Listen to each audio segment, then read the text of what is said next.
Under the hood, you've got a massive crate 572. We're back. We're back. We don't need to be Bob Uecker. And we're loaded with some really nice Chevelles. I bring this up all the time, but if there's one car that really stands out to me that everybody appreciates, it's the Chevrolet Chevelle. Yeah, and it's a love-hate. Like all the Ford guys and the Mopar guys are like, I'm so sick of hearing about Chevelles. Right. Everybody's got one, blah, blah, blah. It's like, do you have one? No. Well, then shut up. There's a reason. Yeah, there's a reason. A lot of guys like them. And we got a couple from the first generation, which was 64 to 67. Mm-hmm. And we've got a couple of 68s back there as well. One that is, it literally, like that 69 Trans Am that came in, like that, as soon as it rolled in and I saw it, it gave me goosebumps because I like cars that look like they would have when they were new from that era. We've got a lot of stuff coming up. We'll get to it, but we should probably head down to the floor and take a look at these cars. Let's do it. Let's go. And I don't know if it's an upper Midwest thing or not, but Chevelles are everywhere. They are. And well, it's because so many people have memories of them. They either had the car or lusted after the car. Yeah. And it's usually one of the two. Real cars, real guys, and real talk. Live from the Gearbox at Unique Classic Cars. Welcome to Motorhood. And there's just something iconic about Chevrolet Chevelle. Yeah. Right? It just sounds awesome. Yeah, exactly. And of course, they started, 64? Right? 64 was the first year, the first generation. So I'm going to ask you, before we even get started here, we're going to look at a 67. We've got a 64. And we've got a couple of 68s. Are you a first or second generation guy? Tough call. It is a tough call. I like them all. If I were going to own one, I think I'd go this style. The 66, 67, the 70s and 72s and stuff are great. Obviously, they're super popular. But me personally, I've got a couple of 442s that are in that body style. Yes. So I'm like, well, if I've got that body style covered, then I can, go like this. So, right. But they're all cool cars and massively popular. Oh, absolutely. I think when they shifted in 68, it was just following the trend, right? Yeah. Just following the trend. Yeah. But this 67, the last year of the first generation, is an absolute monster. Yeah, this one, you can tell it's been nice, very nicely restored. The black paint is slick. I like the addition of the black chrome wheels, four-wheel disc brakes, everything else, right? So cosmetically, a few subtle changes, but overall looks pretty stock, right? It looks fantastic, and right? It's got the SS hood on it with the grates, but it's not a true SS. Right. Quite frankly, this car is way better than a true SS. Oh, not even a question. Here's why. Right. May I? Yes, let's look. Oh my God. Under the hood, you've got a massive crate 572 in this car. Right. I think right out of the box, I think that's about 620 horsepower, 570 foot-pounds of torque. Yeah, which of course this motor would run circles around a stock 396. Right. It's not even fair, really. Right. But, just this motor, is it 20, 30 grand crate motor it's got aluminum heads and everything else? It's expensive, right? And what they do when they modify these, what you do with horsepower and torque can just go crazy. When they talk about cams and the ignition system and carburation, all of that. Yep. So this car, when you and I talk about FU cars, you pull up with this bad boy, this is an FU car. Yeah, this car you don't have to say it, you don't have to show it. Whoever you're trying to understand, to make sure they understand the FU portion of it, all they got to do is listen to it. Right. That's all they got to do. Right. And then they just know that they've been FU'd. And it's got a Tremec 5-speed transmission. Right. You hear Tremec all the time. That's a solid transmission. A lot of guys don't understand that they build transmissions not for just cars like this, but lightweight utility vehicles, all of it. Yep. Strong, and this car is set to go. And I did not know about the black chrome until you told me about it. Yeah, we did a 57 Buick Century convertible build a few years ago. And that car also was pretty well stock, but I wanted to go with a little bit of a different look. And this black chrome is what they call this look. It's like a smoked. It is actually chrome, but it's got a dark, but it's not all the way black. Right. I think it's a cool look. Gives you a little bit of shine, but yet a little bit of the darkness. You pull up, it's sinister looking. Oh, man. absolutely. It absolutely gets you going. Yeah, the interior, I love the small steering wheel in a car like this. Absolutely, it fits, right? Right, exactly. Now I think this one also it's got the retro looking gauges, but they're actually modern so it's still got the big sweeping speedometer and that sort of thing. Yeah. But it is modernized. Right. So when you get in it, you still get this vintage feel and look, and you got the buckets and the console, and the shifter's still a regular Chevelle console, but something's just a little different. You got that 5-speed that you can jam gears with instead of the 3 or 4-speed. Sure. So the nice thing with the 5-speed and how it's paired with your rear end is that with a motor like this, you don't want to be pulling 4,500 RPM trying to do 65 miles per hour. You don't want these babies to rev consistently like that. So with the 5-speed, it's a good cruiser, and you can get there quick. Comparable engines would probably be that 427, right? Or maybe like one of the LSs, God forbid. Yeah, right. I mean, you'd have to go to a LS3, a souped-up LS3 to even have a chance to get there. So I just love the black. I like the paint. I like the wheels. I like the vinyl top, the interior. This car looks mean. That's right. It does. It does. Now, to be fair, not everybody wants a ground pounder like this one. Another FU Chevelle.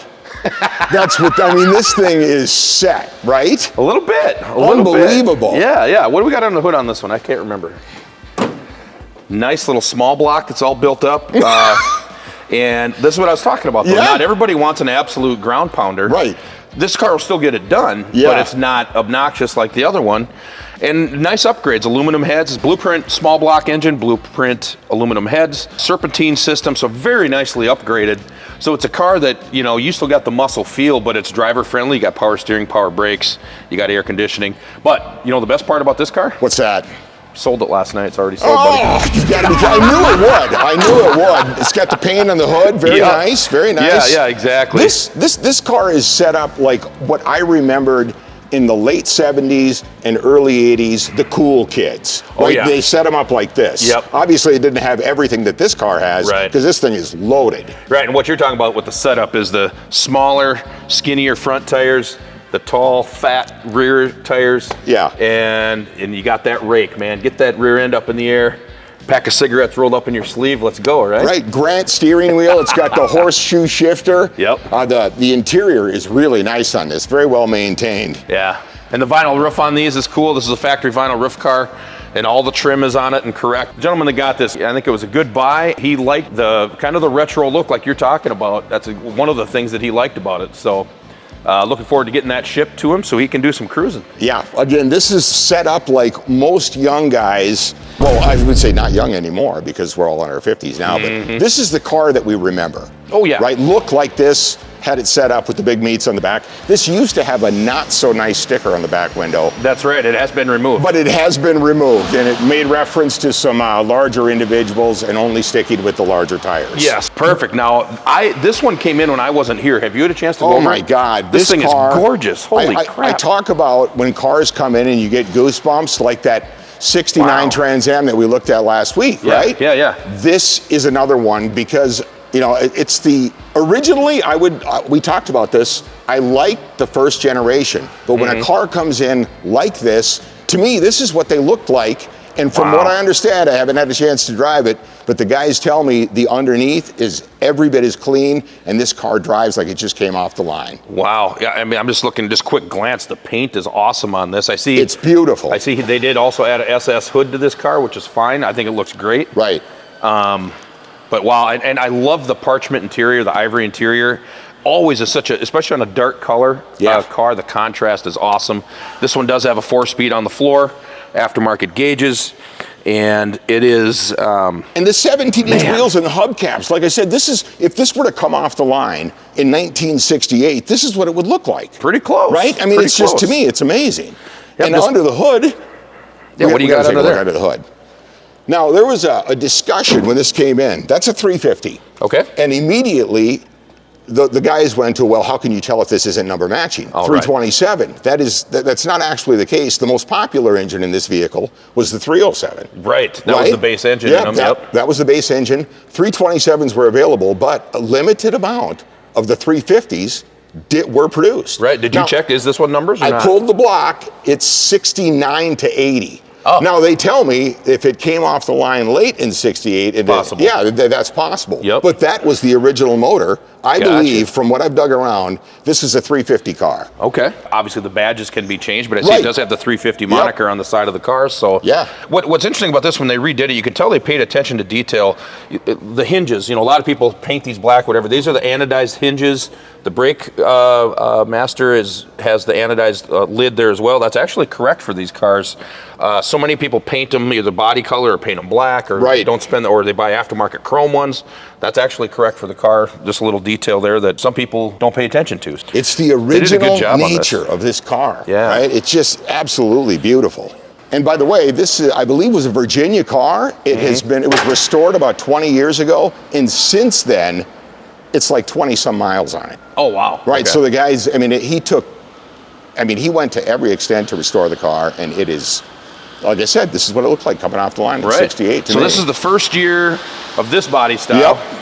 Next to it, we have the first year of the Chevelle period. Yes, and again, this one is absolutely loaded. Yeah? Now this one was mildly custom too, right? Yeah, mildly, yeah. I mean, you can see, and a lot of guys like this. It's one or the other, but this has been dropped. Rims, I like the 20s. Yeah, he's got 20s. Willwood disc, it's slotted, cross-drilled rotors. And this one is an automatic, and if you look in the interior, the buckets have been, obviously, this has been upgraded, but man, if you're looking for a modification, this car was done very well.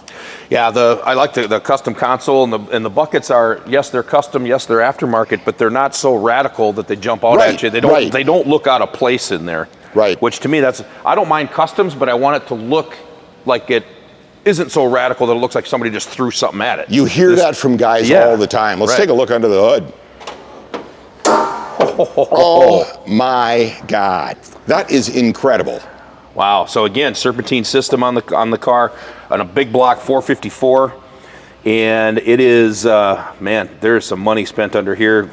You can see a complete Willwood brake system, power brake system with the disc brakes. But now let's go beneath the skin a little bit more. Look right here, if the camera can pick that up. They've installed. They've got tubular A-arms. So and I've seen underneath this car, there's other suspension tweaks that, again, you look at the car walking around it, you don't know that, but that's important stuff that helps make the car a little bit lighter, and it's more structurally sound, and maintaining it now is easier because of some of those upgrades. Right.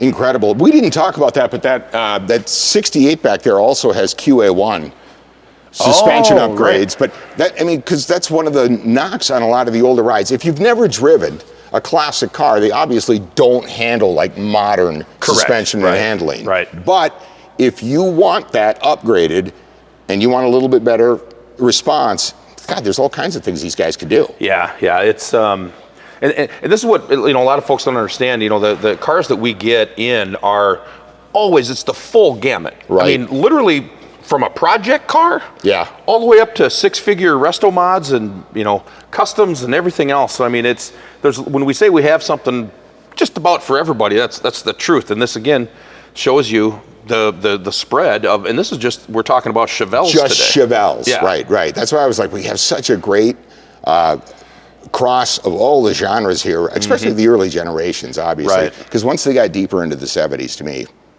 just wasn't the same, right? Now, the one thing I wish we could do is, I think this car would be fun to run against the black one. Yes. And then I think we should let the green and the blue one maybe take a drag. Yeah. And, I wish there was somewhere where we could do that legally. Right.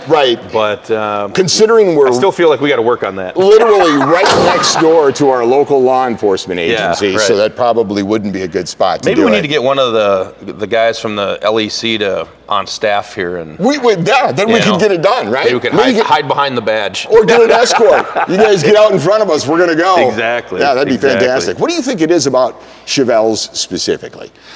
Why are there so many? Why do guys just love the cars? That generation, a lot of these guys, like I said, they either had one or they lusted after one. Right. And either way, when they now have the opportunity to come back in here 30, 40, 50 years later and get that car, it gets their juices flowing, man. Who doesn't like a muscle car? I know. It makes you feel like a badass. You look like a badass. And back to your original point, I was having a discussion with a couple of guys last night, and it goes back to what you wanted when you were younger. Absolutely. And a lot of us are now at that point in our lives where we can have that car. You can have it, right? Yep. One of the things that we do, people have asked me over the years, why, geez, you guys have had such growth and you sell so many cars a month, and why do you think that is? And unequivocally, one of the biggest reasons is that we will accept trade-ins. Because to your point, once somebody spends, let's say they start with a $20,000 car and they have it for a year and then they see something else they like. Right. That's cool. Well, they don't have another $30,000 cash to upgrade. Sure. But they have their $20,000 car and they've maybe saved up an additional 10 grand. Yep. So now they come in, hey, I'll give you, I need to trade my car and I'll do that and 10 grand towards this Mustang convertible, or you want to get something. Yes. And then they keep climbing the ladder. And that's why taking trade-ins here in this type of business is absolutely paramount, because it helps people continue to rotate their stock and have fun with as many of these classic cars as they possibly can. We got a lot coming up here. So, George, after looking at all those Chevelles, let me ask you this, if you don't mind. Okay. And if you do mind, I don't really care. You don't care anyways. Where do you think a value point is? You've seen the guy who does the crazy and hot matrix when he's talking about women and dating women and stuff. Yes, okay. I have so seen it. Where is the fun per dollar matrix, right? So of these Chevelles, I think the ones that we looked at, they vary in price, from anywhere from 40 to 80, I think, right, based on the cars we looked at. Sure. If you had to pick between those four cars, where's the fun value matrix to you? Because I think a lot of guys look at it that way. It's like, well, yeah, sure, I'd love to have the $100,000 one, but I only need this one that's 50 does what I want, or this one that's 30 does what I want. Right. Where are you with that? Where do you have that 68 priced at? The original. Oh, the blue one? The original one. In looking at it, I'm guessing it's in the 40s somewhere. I was thinking closer to 50. Yeah, it might be. To yeah. me, yeah. Yep. I was like that. To me, that's probably where I'd be. Even though it's just got that standard 350 in there, I just love the car so much. And talking to the guys here who have drove it, right? Yep. I'm like, Yep. that's the car I would grab. Yeah. And I don't know why, because if you asked me this a year ago, Yep. I would lean more towards some of the FU type Yeah, setups, right? right. But when it comes to a car, when I see it set like that, I mean, by the way, it'll be up with a very detailed look once it hits our website at uniqueclassiccars.com. Yeah. It'll be there, more information, but it literally just rolled in. But when I saw it, I was like, oh my God.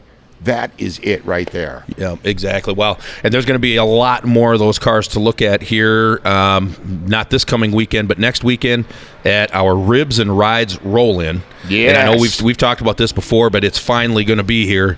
And actually, Dylan, the producer, was just talking to the gentleman that sounds like right now last year there was only 12 competitors in the rib competition. Yeah. This year it sounds like it's going to be 20 or more. So this thing is growing quick. 20 competitors. 20 competitors, maybe more. And there's going to be a vendor here selling ribs also. You can come here and have ribs while you're smelling it of all the cookers. Right. And if you want to stay until they're done cooking and you can do the People's Choice judging, you can do all this stuff. Oh my gosh, it's going to be fun. Right, because normally with rib competitions, you're waiting until the actual judging before you actually partake, but not here. Yep. We know it's all about getting into the meat, right? Those are words to live by, buddy. Get into it. So by the way, we do our roll-ins the second Saturday of every month. Yeah, and don't forget, we'll have the Mark Cameron Band here, live blues music, and he is very highly acclaimed in the blues circles, so this isn't just some guy with a guitar singing blues. This is the real deal, so don't miss that either. It's fantastic. You got meat, and then you got the cars. Yeah. I think that's Manville right there. Yeah, right? That's a good point. We should rename this thing, because, I mean, if you come here on the 12th, right, and you leave and you say you didn't have a good time, shame on you. Check your man card at the curb. We'll take it up here. We'll take it at the desk, and we'll hold it for you until you come back and redeem yourself when you purchase one of these vehicles. Yeah, exactly. And we've got the guys with the Model Ts. The Model T Club is, we've been talking about this for months. That's also coming up.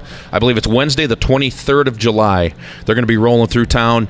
They're going to take a tour of Mankato, and part of that tour is they are coming here. And I can't wait to see how many, and I can't wait to see how, Model Ts are there's a lot bigger gamut of the style of Model Ts than what people even realize. Everybody pictures the little tall 2-door car, and they picture the Touring, the 4-door convertible, but there's so many other models, including the 1915 Coupé that we've got here, that is nicer than it was new. Pebble Beach condition. Yes. That's what it was described at. And if you see it, you'll understand. 100%. By the way, they're coming from all over the world. Yes. This is like, so we're going to be one of the stops, so you're going to see some cool stuff. Yeah, exactly. People literally put these cars in a crate, ship them over the sea, and come here for this tour. And, so I'm stoked. I can't wait to see what we're going to see. I can't. And to meet the guys. That's what it's all about, honestly. Yep. We have our Misfit crew that hangs. By the way, they were super happy last week that they actually got mentioned. Yeah, hey, shout out to the Misfit crew. They're pretty, car show or not, they're here every Saturday, drinking our coffee. And they were like, Jeremy really does like us, doesn't he? Hey, I love it. Anytime guys want to come and hang out and talk cars, you're in. We love that, man. So again, follow all the events. You can obviously on Motorhood, but you can uniqueclassiccars.com. You can see what's going on. We have things happening all the time. Absolutely. Don't forget to keep continuing to either like or subscribe to this channel, because we've got more things on the horizon. They're going to be cool. We can't quite talk about yet, but hey, man, just stick with us. It's only going to get better. And we didn't mention this, and I'm going to mention it anyways. Dirty Old Cars is back now on the History Channel. Dirt, mold, and decay. Across America, thousands of relics are trapped under layers of muck. Now, 3 of the best car detailing teams in the country are taking on the grind to get these cars back on the road. In just 2 days, they'll turn these piles of trash, dead rat, into stacks of cash. It's like a different car. This is Dirty Old Cars.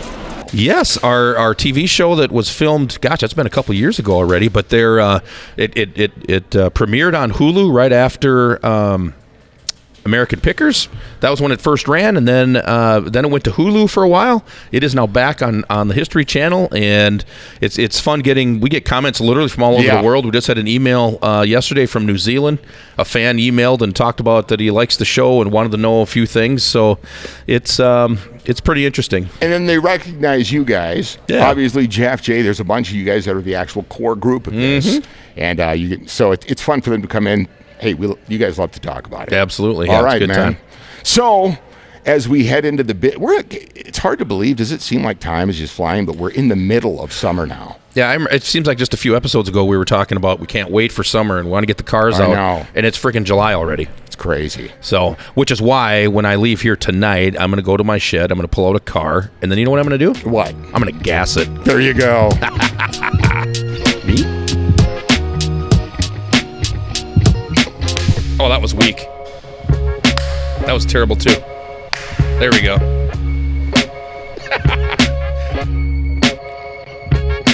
Mop Bucket 2.0.